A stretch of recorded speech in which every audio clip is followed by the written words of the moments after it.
The newsday continues here on One News Now. I'm Riza Diaz. The Interior Department is set to probe mass gatherings in Batangas due to the visits of some presidential aspirants. Without naming names, Interior Secretary Eduardo Año said he received reports of mass gatherings when politicians running in national positions visited the province. Año said he will be looking into the possible violations of health and safety protocols. He implied that the politicians may be indirectly campaigning ahead of the elections. Senator Manny Pacquiao went to the province on Thursday to hand out cash and relief packages for families affected by the Taal eruption in 2020. Manila Mayor Isko Moreno, meanwhile, attended the convention of One Batangas, where he sought the support of the province's lawmakers.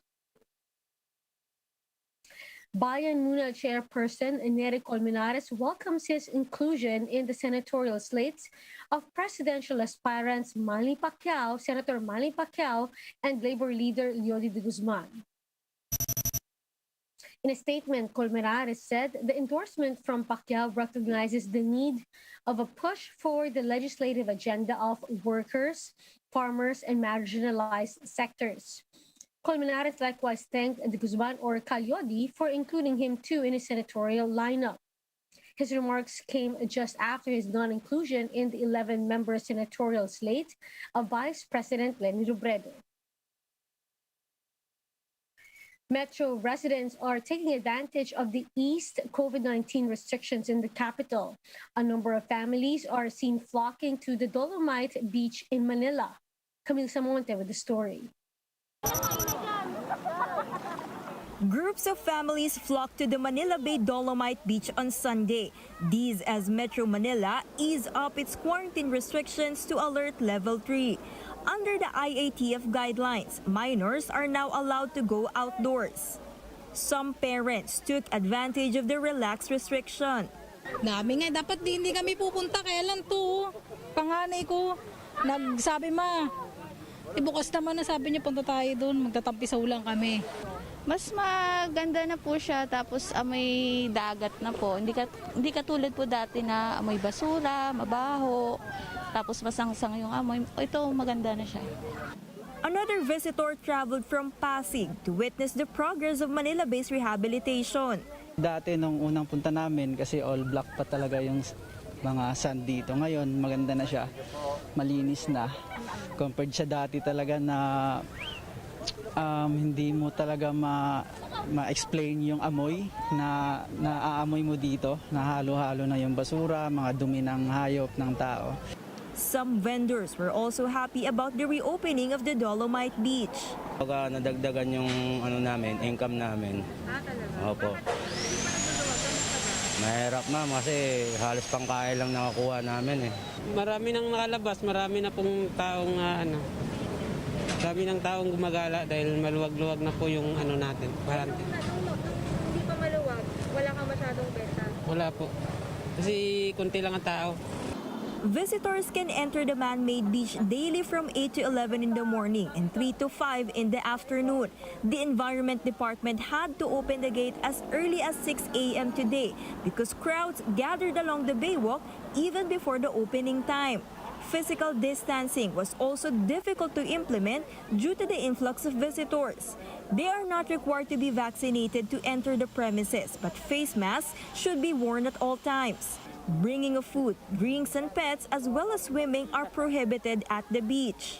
Makikita ng tao dyan na yung lugar ng beach nourish area na mayroon dolomite ay clear yung tubig. Dahil yung dolomite ay meron siyang karakteristik na i-filter niya yung tubig at i-neutralize niya yung pH ng tubig o acidity. Pero hindi pa natin pinapayagan na yung publiko ay maligo, pwede lang sila magtampisaw dyan. A man dressed in a COVID-19 themed costume was also spotted in the area. He was urging the visitors to follow health protocols and to get vaccinated. A few kilometers away from the Dolomite Beach is the famous shopping area of Divisoria, where throngs of shoppers also took advantage of the pre-Christmas sale. Namimili po kasi mga mura po yung dito eh. Dito nga mura, tsaka talagang maramihan ang bili mo talaga Divisoria para ma-display mo sa tindahan. Despite the ease restrictions, some vendors can help but complain about their poor sales. Dati pagka wala pang pandemic, talagang ganitong buwan, siksika na rito. Pero ngayon wala. Ang iba niya, namamasyal pa lang.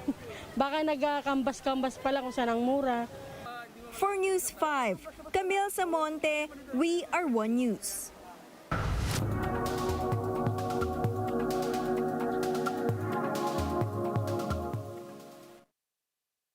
Finance Secretary Carlos Dominguez says they've revamped their roster of experts who's in charge of the country's climate change response. They've tapped locals in the fishery and agriculture industry, among others, in order to determine the actual situation on the ground. Let's find out more about this in this Bloomberg interview. I want to ask you about the Climate Change Commission, which you head up. Right now, what do you see as your biggest challenge or the biggest contribution the Philippines can make as an archipelago? I imagine you feel pretty exposed to a lot of these climate risks now. Yes, we are one of the most vulnerable countries in the world. Our policy right now is to assist those communities that will be most affected by climate change, and that is our farming and fishing communities.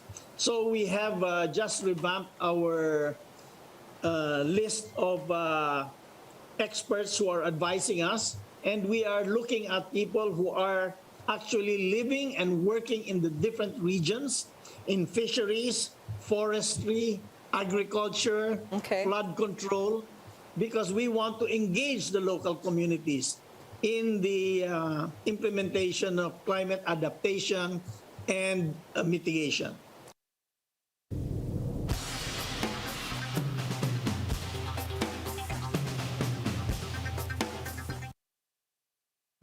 In world news, foreign ministers from the Association of Southeast Asian Nations, or ASEAN, agreed to invite a non-political representative of Myanmar for a summit from October 26 to 28. The decision effectively excluded junta leader Min Aung Hlaing. Singapore's foreign ministry said the move to exclude the junta chief was a, quote, difficult but necessary decision to uphold the ASEAN's credibility. The statement also cited a lack of progress made on a roadmap to restore peace in Myanmar that the junta had agreed with the ASEAN leaders in April. Let's now take a quick look at today's other top stories. Typhoon Maring leaves 1.87 billion damage to agriculture, affecting over 60,000 farmers and fishermen. Production loss amounted to over 91,000 metric tons. The Agriculture Department vows to provide a 1.5 billion worth of assistance to the affected sector. The Senate Blue Ribbon Committee is set to release an initial report on its probe into the multi-billion deal between Pharmaly and the Budget Department. The report is expected to delve on the participation of each individual involved in the alleged procurement of overpriced face masks and shields. And Trade Secretary Ramon Lopez says the COVID-19 alert level system may be soon imposed to other areas outside the NCR. Some of these areas are Calabarzon, Cebu, and Davao.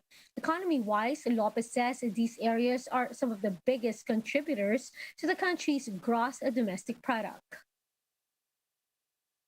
And for more updates, visit News 5, The Philippine Star, and Business World Online. Visit our website, onenews.ph, for more in-depth analysis. You can also catch One News on Signal Play app. Register for a free account now at www.signalplay.com and stream One News live anytime, anywhere. I'm Riza Diaz. Mask on, wash hands, and stay safe, Philippines. We are One News.